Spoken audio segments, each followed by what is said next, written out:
আমার জীবনে আমি 22 বছর ওয়াজ করি, কিন্তু আমার জীবনে প্রথম দেখলাম এই আজকের মাহফিলে যে কবর খননকারীদেরকে স্টেজে তুললাই না, এদেরকে সম্মান দেওয়া, এটা আমার কলিজাটা বইরা গেছে।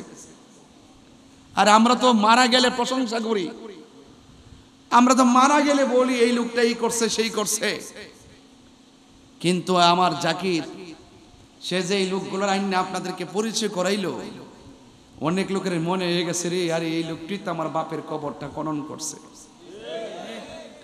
অনেকের মনে হয়ে গেছে আরে এই লোকগুলোই তো আমার মারে কবর খনন করছে। আমার ভাইরা, এই জন্য এই মানুষগুলো সমাজের শ্রেষ্ঠ সন্তান। আমি বলি নাই, আল্লাহ বলতেছেন, আমি বলি নাই, আমার নবী বলতেছেন। আমি এখন যে কথাগুলো বলবো এই কথাগুলো আমার 22 বছরে প্রথম বলতেছি, কারণ কবর খননকারী স্টেজে কখনো আসে নাই, ওরা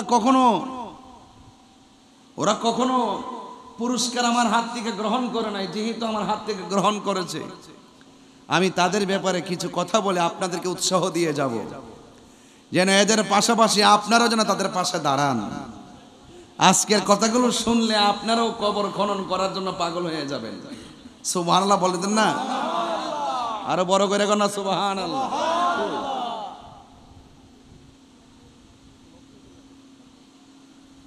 আমার বাবারা, আপনাদের কাছে আমার অনুরোধ থাকবে, আজকের এই মাহফিল এমনও আছে কাহার জন্য শেষ মাহফিল হতে পারে। বলেন তো, মানুষের রূহ কবজ করে কে? কথা কন না। তেমন এক সময় কি আসবে না যে আজরাইলকে আল্লাহ বলবে, আজরাইল বহুত তো জান কবজ করছো, এখন তুমি তোমারটা কি করবা করো। তো আজকে যারা মাটি খনন করছে, কবর খনন করছে, আপনার কি মনে হয় না একদিন তাদেরও জীবন শেষ হয়ে যাবে? যারা মানুষের কবর খনন করছে, আরেক শ্রেণী মানুষ তাদের কবর খনন করবে। যেই লোকটা কাফন কাইটা দেয়, তার কাফনও একদিন আরেকজনে কাটবে। যেই মানুষটার জানাজা পড়ার জন্য আপনি গিয়েছেন, আপনার জানাজা পড়ার জন্য মানুষ রেডি আছে। কথা কি সঠিক বলতেছি নাকি বানিয়ে বলতেছি? আল্লাহ পাক কোরআনে বলছেন কি জানেন?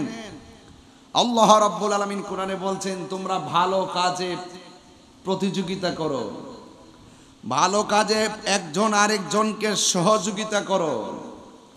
কবর খনন করা এটা কি ভালো কাজ না খারাপ কাজ? তাইলে আজকে আমি সাতজন লোকের হাতে, 7 জন কবর খননকারীর হাতে আমি পুরস্কার দিয়েছি। তারা যখন পুরস্কারটা আমার কাছ থেকে গ্রহণ করতেছিল, আপনারা খেয়াল করছেন কিনা জানি না, একজনের মুখেও কিন্তু হাসি নাই। আমার কাছ থেকে নেওয়ার সময় তাদের চোখের পানিগুলা ছল ছল করেছে। আল্লাহু আকবার বলবেন না? যদি জীবনে মানুষ হইয়া চলতে চান, মানুষ মারা যাওয়ার পরে তার কাছে যাবেন, গিয়ে দেখবেন নিতর দেহটা গাগটিয়ায় কিভাবে পড়ে আছে। গোসলখানায় দিতে গেলে গোসলখানায় গিয়ে দেখবেন তার নিতর দেহটা কিভাবে পড়ে আছে। আল্লাহ রাব্বুল আলামিন কোরআনের মধ্যে বলছেন, তোমরা ভালো কাজে পরস্পরকে সহযোগিতা করো। আজকে যারা এখানে পুরস্কার নিয়েছে কবর খননকারীরা, এই কথাগুলো অনলাইনে দিয়ে দিবেন। কবর খনন করলে কি হয়, লাশের গোসল দিলে কি হয়, এবং কবরে দাফন করলে কি হয়, কাফনের কাপড় কাইটটা গায়ে পরাইলে কি হয়, এই ঘাটগুলো আমাদের আজকে জানতে হবে। আল্লাহ রাব্বুল আলামিনের হাবিব বলেন, রাত্র বেশি হয়ে যাওয়ায় আমি আর কথা বলবো না, ডাইরেক্ট আমি আলোচনায় ঢুকে গেছি। আল্লাহ রাব্বুল আলামিনের হাবিব বলেন, যারা মানুষ মারা যাওয়ার পরে যারা মানুষকে সুন্দর করে গোসল দিবে, গোসল দেওয়ার সময় তার হাত ধৌত করাবে, তার পা ধৌত করাবে, অল বডিটা ধৌত করাবে, তাকে উযু করাবে, খিলাইল করাবে, আর তার পেটের মধ্যে চাপ দিয়ে পায়খানা বের হলে ওই পায়খানাগুলো টিস্যু দিয়ে পরিষ্কার করে দিবে। ঠিক এমন ভাবে যারা মায়ার সঙ্গে লাশকে গোসল করাবে। আপনারা জানেন মানুষ মারা যাওয়ার পরে লাশের মধ্যে অনেক ত্রুটি থাকতে পারে, থাকতে পারে না? অনেক ত্রুটি থাকতে পারে, দোষ থাকতে পারে। খবরদার, গোসল করাইয়া তার দোষগুলো কোনোদিন মানুষের সামনে বলবেন না। এই দোষগুলো আপনি গোপন রাখবেন। আল্লাহর হাবিব বলেন, যদি কোনো মানুষ লাশকে সুন্দর করে মহব্বতে গোসল করাইয়া তার দোষগুলা গোপন রাখে, আমার আল্লাহ রাব্বুল আলামিন তাহার জীবনে, ওই গোসল দেনেওয়ালার জীবনে একবার নয় দুইবার নয়, আমার আল্লাহ ওই গোসল দেনেওয়ালা লোকটাকে 40 বার গুনাহ মাফ করে দেয়।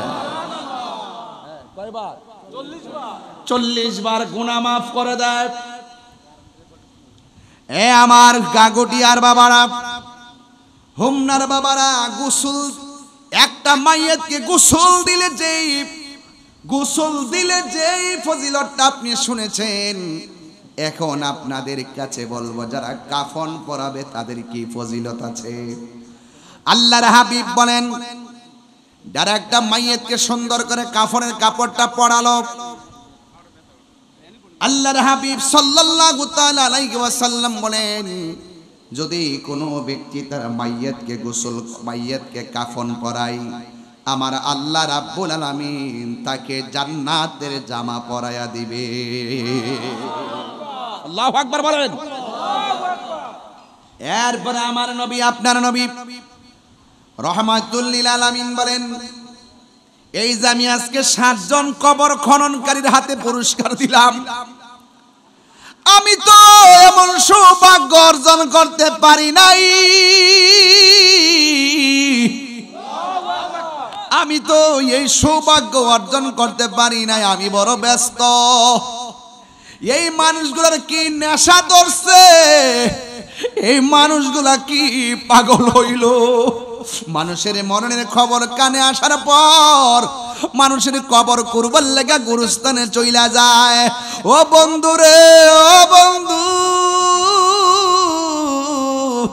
আমার নবী, আপনার নবী বলেন, যেই সমস্ত মানুষ কবর খনন করবে, আবার কবর খনন করার পরে সুন্দর করে লাশটাকে দাফন করে দিবে, ও বন্ধুরে,